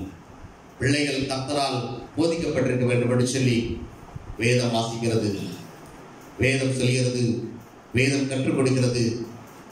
இன்னைக்கு பிள்ளைகளை குறித்து பார்க்க வேண்டும் சொன்னால் மிகவும் மனவேதனையாக இருக்கிறது. இஷ்டம் போல வளரும். அப்படி இஷ்டம் போல வளருன்னா அது யாரு பொறுப்பு? பெற்றோர்கள் தான் பொறுப்பு. இன்னைக்கு என் பிள்ளை பிடிக்கிறான், நான் சொல்றதை கேட்பதில்லை. அன்னைக்கு சரியான முறைப்படி வேத வசனங்களை கேட்கும்படி கூட்டத்தில் என்னை உட்கார வைத்திருக்க வேண்டும். சத்தியத்தை கேட்கும்படி என்னை உட்கார வைத்திருக்க வேண்டும். அப்ப சொல்லும் தாய் தகப்பன்மாரை கணம் பண்ண வேண்டும். வயதான முதிர்ந்த நேரத்திலே தாய் தகப்பனுடைய போதகத்தை நீ ஏற்றுக்கொள்ள வேண்டும் என்று சத்திய வேத வசனம் சொல்லிக் கொடுப்பது. அந்த வசனங்களை கேட்பதற்கு பிள்ளையை உட்கார வைத்திருக்க வேண்டும்.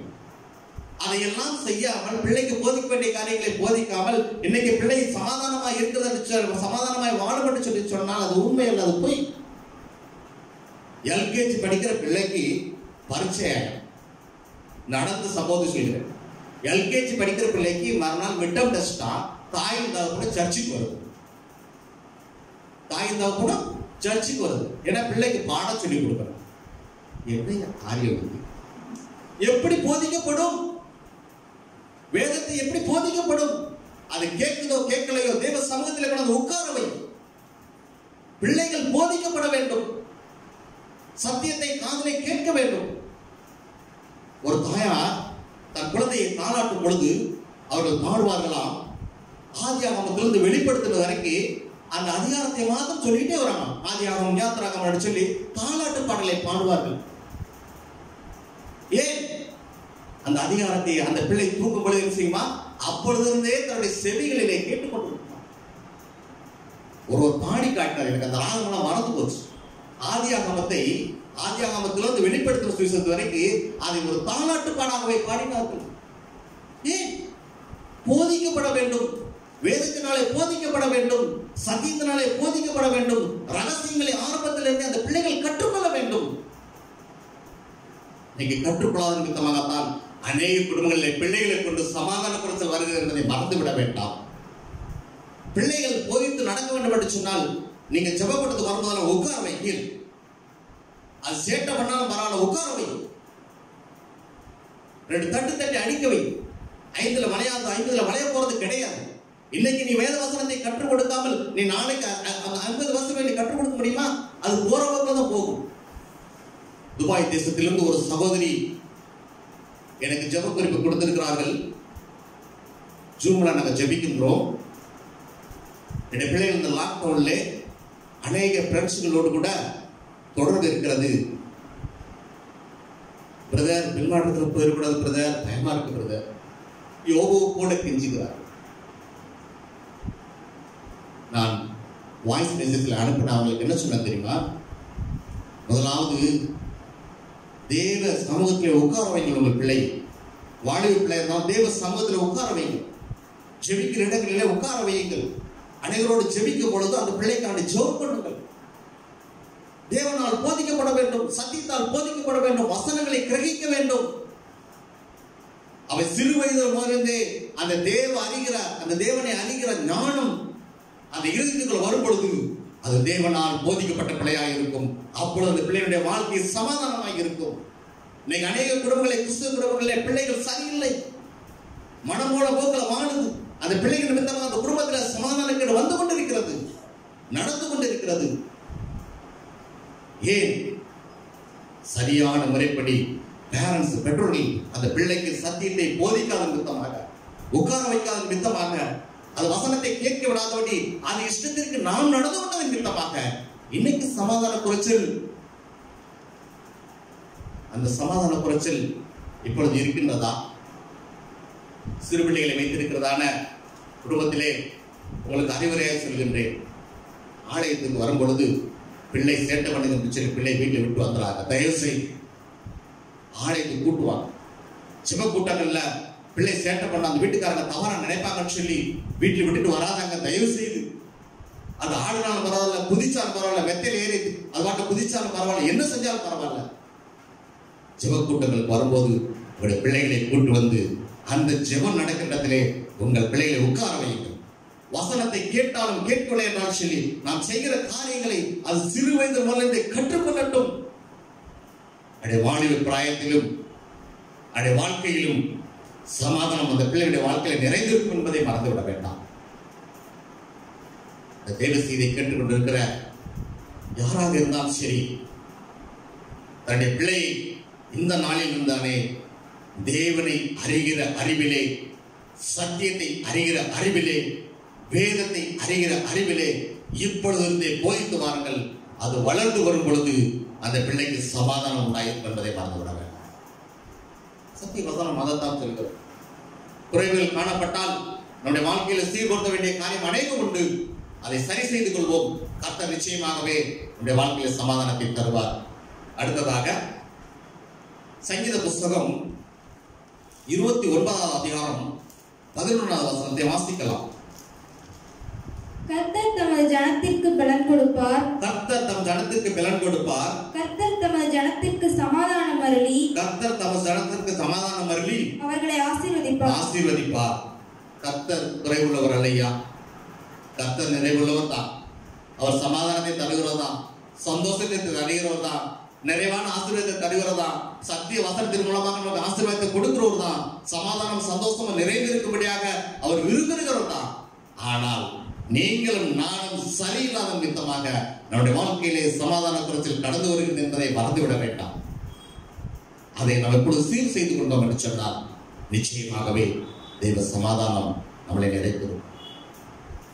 இப்படியாக சமாதானம் நமக்குள்ள இருந்தால் நம்ம இடத்துல காணப்படுகிறதான ஒரு காரியம், 2 காரியங்களை சொல்லிவிட்டு கடைசியாக நாம் முடிக்கலாம் என்று சொல்லி நான் விரும்புகின்றேன். சங்கீத புஸ்தகம் 37வது அதிகாரம் 11வது வசனத்தை வாசிக்கலாம். சாந்த குணமுள்ளவர்கள் சாந்த குணமுள்ளவர்கள் பூமியை சுதந்தரித்து மிகுந்த சமாதானத்தினால் மனமகிழ்ச்சியாய் இருப்பார்கள். முதலாவது மனமகிழ்ச்சியாய் இருப்போம். ஒரு நாளும் குறைவில்லாத மனமகிழ்ச்சியை தேவன் கொடுக்கிறவராய் இருக்கிறார். நீங்கள் சமாதானத்தோடு இருக்க வேண்டும் என்று சொன்னால் இருக்கிறவர்களுக்கு தேவன் கொடுக்கிற காரியம் ஒரு நாளும் குறைவில்லாத மனமகிழ்ச்சியை கொடுக்கிறவராய் இருக்கிறார். சமாதானத்தை வேத சத்தியத்தின் மூலமாக, சட்டத்தின் மூலமாக, கற்பனை மூலமாக, சொல்லப்பட்ட காரியங்கள் மூலமாக நாம் சமாதானத்தை உருவாக்கி கொண்டு என்று சொன்னால் முதலாவது நம்முடைய வாழ்க்கையிலே குறைவில்லாத மனமகிழ்ச்சியை அவர் கொடுக்கிறவராய் இருக்கிறார். இரண்டாவது ஒரு காரியம், பிலிப்பியர்கள் நிருபம் 4வது அதிகாரம் 7வது வசனத்தை வாசிக்கலாம். அப்பொழுது எல்லா புத்திக்கும் மேலான தேவ சமாதானம் உங்கள் இருதயங்களையும் உங்கள் சிந்தைகளையும் கிறிஸ்து இயேசுவுக்குள்ளாக காத்துக்கொள்ளும். வாசித்த வசனம் தான். இருதயங்களே கிறிஸ்து இயேசுவுக்குள்ளாக என்ன செய்கிறார்? நம்முடைய சந்தோஷத்தை காத்துக் கொள்ளப்படுகிறது என்று சொல்லி வேதத்தில் வாசிக்கின்றோம். நம்முடைய ஆண்டவர் நமக்கு இருக்கிற சமாதானத்தை, சந்தோஷத்தை அவரே காத்துக்கொள்ளுவார். சரியான பாதையில் நடக்கும் பொழுது கர்த்தருடைய மகிமை உண்டாவதாக. கடைசியாக ஒரு காரியத்தை நாம் வாசிக்க போகின்றோம். ஸ்தோத்திரம். கர்த்தருடைய மகிமை ஸ்தோத்திரம். அவருடைய சந்நிதியிலே நாம் சேர வேண்டும் என்று சொன்னால் நம்முடைய முக்கிய நோக்கம் எல்லாமே பரலோக ராஜ்யத்திலே நாம் எப்படியாவது சேர்ந்து விட வேண்டும் என்றுதான் நம்முடைய பிரயாசம். எப்படியாவது தேவனுடைய சமூகத்திலே நாம் சேர்ந்து விட வேண்டும் என்று சொல்லி இந்த பூமியிலே நாம் பிரயாசப்படுகின்றோம். நம்முடைய பிரயாசங்கள் எல்லாம் உண்மைதான், அது விரும்பத்தக்க காரியம்தான். ஆனாலும் தேவன் சொல்லுகிற காரியம் வாசிக்கலாம். 2 பேதுரு 3வது அதிகாரம் 14வது வசனத்தை வாசிக்கலாம். ஆகையால் பிரியமானவர்களே, இவைகள் வர காத்திருக்கிற நீங்கள், ஆண்டவராகிய இயேசு கிறிஸ்து வர காத்திருக்கிறவர்களாகிய நீங்கள் கரையற்றவர்களும் பிழையில்லாதவர்களுமாய் சமாதானத்தோடு, எப்படிப்பட்டவர்களாய்? சமாதானம் இல்லாத வாழ்க்கை நாம் வாழ்ந்தோம் என்று சொன்னால் சமாதானத்தோட வாசிக்கலாம். சமாதானத்தோட அவர் சந்நிதியில் காணப்படும்படி ஜாக்கிரதையாய் இருங்கள். எப்படி இருக்க வேண்டுமா? ஜாக்கிரதையுள்ளவர்களாய் இருக்க வேண்டும். எச்சரிக்கிறதான ஒரு வசனம், எச்சரிப்பான வசனம். இந்த பூமியிலே நம்முடைய வாழ்க்கையிலே கசப்பான வாழ்க்கை வாழ்ந்துவிட்டு, சமாதானமற்ற வாழ்க்கை வாழ்ந்துவிட்டு, தேவனுக்கு பிரியமில்லாத வாழ்க்கை வாழ்ந்துவிட்டு, நானும் தேவனுடைய சமூகத்திலே சேர்ந்து விடுவேன், தேவனுடைய சந்நிதியிலே சேர்ந்து விடுவேன், அவருக்கு எதிர்முகமாய் கொண்டு நான் எடுத்துக்கொள்ளப்படுவேன் என்று சொல்லி மனதிலே சிந்தித்துக் கொண்டிருந்து சொன்னால் நிச்சயமாகவே நடக்க போற காரியம் அல்ல. இந்த பூமியிலே வாழ்கின்ற நாள் வராமல் என்ன செய்ய வேண்டுமாம்? சமாதானத்தை காத்துக்கொள்ள வேண்டும் என்று சொல்லி எச்சரிக்கிற வசனத்தை நாம் பார்க்கின்றோம். அப்படி யாராவது சமாதானக்கேடுள்ள வாழ்க்கை வாழ்ந்து கொண்டிருக்கிறீர்களா? தேவனுக்கு பிரியமில்லாத வாழ்க்கை வாழ்ந்து சமாதானத்தை கெடுத்துக் கொண்டிருக்கிறார்களா? சத்திய வசனத்தை நாம் சரியாய் கடைபிடித்து வாழாமல் நம்முடைய வாழ்க்கையிலே நம்முடைய சமாதானத்தை கெடுத்துக் கொண்டிருக்கிறோமா? தேவ சன்னிதானத்திலே போய் நாம் அவருடைய ராஜ்யத்திலே சேர்ந்து விடுவோம் என்று சொல்லி நாம் நினைப்பது மிகவும் அரிதான ஒரு காரியம். நம்முடைய வாழ்க்கை இந்த பூமியில இருக்கும் வரை சமாதானத்தை காத்துக் கொள்வதற்கு நாம் என்ன செய்ய வேண்டும்? பிரயாசப்பட வேண்டும். அதை நிறைவேற்றிக் கொடுக்க வேண்டும் என்று சொன்னால் இந்த சத்திய வேத வசனம் ஒன்று மாத்திரம் தான் நிறைவேற்றிக் கொடுக்க முடியும். இந்த வசனத்தை கை கொண்டு யாரெல்லாம் தன்னுடைய வாழ்க்கையில சீராய் நடந்து கொள்கிறார்களோ, இந்த பிரமாணங்களை கற்பனைகளை கடைபிடித்து தாவீதை போல அவர் எழுதினது போல யாரெல்லாம் கடைபிடிக்கிறார்களோ அவருடைய வாழ்க்கையில மிக சமாதானத்தை காண முடியும். மனமகிழ்ச்சியை தேவன் கொடுப்பார். சந்தோஷம் சமாதானம் அவருடைய குடும்பத்திலே நிறைந்திருக்கும். குடும்பங்களில் சமாதானம் சந்தோஷமும் இல்லாமல் இருந்தது சொன்னால் இந்த நாளிலே இந்த வேத வசனத்தின் பிரகாரமாக, இருக்கிற சட்டத்தின் பிரகாரமாக சரியாக நடந்தோம் என்று சொன்னால் மனமகிழ்ச்சி வாழ்க்கையிலே நிறைந்திருக்கும். உலகம் தரக்கூடாத சமாதானம் தேவன் கொடுக்கிறார் இருக்கிறார். என்னுடைய சமாதானத்தை உங்களுக்கு தருகிறேன் என்று சொல்ல தேவன் அவருடைய சமாதானத்தை தருகிறார் இருக்கின்றார். இந்த நாளிலே நாம் எதை பெற்றுக்கொள்ள விரும்புகின்றோம்? அந்த சமாதானத்தை காத்துக்கொள்வோம். ஆண்டவருடைய வருகை வரை இந்த பூமியிலே சமாதானமாய் வாழ்வதற்கு நாம் பிரயாசப்படுவோம். அப்பொழுதுதான் ஆண்டவர் இயேசு கிறிஸ்துக்கு எதிர்கொண்டு போகிற அந்த ஒரு பாக்கியத்தை நாம் பெற்றுக்கொள்ள முடியும். இருக்கிற இடத்திலே அப்படியே நம் கண்களை மூடி கர்த்தரை நோக்கி பார்ப்போம். கேட்கப்பட்டதான வசனத்தின் பிரகாரமாக நம்மிடத்தில் குறைகள் இருந்தது என்று சொன்னால் அதை இப்பொழுதே சீர் செய்து கொள்ளும்படியாக ஆண்டவர் சமூகத்தில் அர்ப்பணிப்போம். அவரோடு ஆண்டவர் பேசி இருக்கிறார். நம்முடைய வாழ்க்கையிலே அநேக சமாதான குறைச்சல்கள் உண்டு. அந்த குறைச்சல்கள் எல்லாம் நிறைவாக வேண்டும் என்று சொன்னால் இந்த நாளிலே அநேக காரியங்களை சீர்படுத்த வேண்டும். சபைகளிலே சீர்படுத்த வேண்டும். நம்ம நடத்துகிற போதருடைய வார்த்தைகளை கவனித்து அதன் மூலமாக நாம் சீர்படுத்த வேண்டிய காரியங்கள் அநேகம் உண்டு. அதிலே நாம் சீர்படுத்துவோம். மூப்பர்கள் சொல்கிற காரியங்களிலே சீர்படுத்த வேண்டிய காரியங்கள் அநேகம் உண்டு. அதிலே சீர்படுத்துவோம். விதமான காரியங்கள் எல்லாம் இந்த பூமியிலே நாம் சரி செய்தாலே மாத்திரமே பரலோகத்துக்கு பங்காளிகளாய் மாற முடியும் என்பதை மறந்து விடாதபடி எல்லாவற்றும் சரியாகும். போதும், குன்றி குன்றி வாழ்ந்த வாழ்க்கை நமக்கு போதும். நம்முடைய வாழ்க்கை எவ்விதமாய் இருக்கும்படி சிந்தித்துக் கொண்டிருக்கும் பொழுது நான் இன்னும் எத்தனை நாளைக்கு நான் பாவம் செய்து உண்மை விசனப்படுத்துவேன், என் வாழ்க்கையில இதயத்தில சமாதானம் இல்லை, சந்தோஷம் இல்லை, மனமகிழ்ச்சி இல்லை என்று சொல்லி கவலைப்பட்டுக் கொண்டிருக்கின்றோமா? இந்த நாட்களில் எல்லாமே நம்மை முழுவதுமாக கர்த்தருக்கு ஒப்புக் கொடுத்து ஆண்டவருடைய வாழ்க்கை முழுவதும் சமாதானமாய் இருக்க, சந்தோஷமாய் இருக்க, மனமகிழ்ச்சியா இருக்க எனக்கு கிருபை தாரும் என்று சொல்லி அது சமூகத்திலே கேட்போம். அவர் கொடுப்பதற்கு நிறைவுள்ள தேவன், அவர் குறைவுள்ள தேவன் அல்ல. ஒப்பு கொடுப்போம், ஒப்பு கொடுப்போம், ஒப்பு கொடுப்போம்.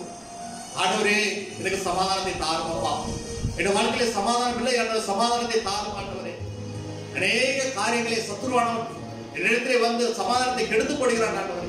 அவனுக்கு இடம் கொடுக்காதபடி நான் உண்மையே நோக்கி பார்க்கத்தக்கதாக எனக்கு கிருபை பாராட்டும் என்று சொல்லி கேட்போம். ஆமா ஆண்டவரே, எங்களுக்கு சமாதானத்தை தாரும் ஆண்டவரே. உலகம் தரக்கூடாத சமாதானத்தை நீர் தாரும் என்று சொல்லி இருக்கிறீரே, தாரும் அப்பா.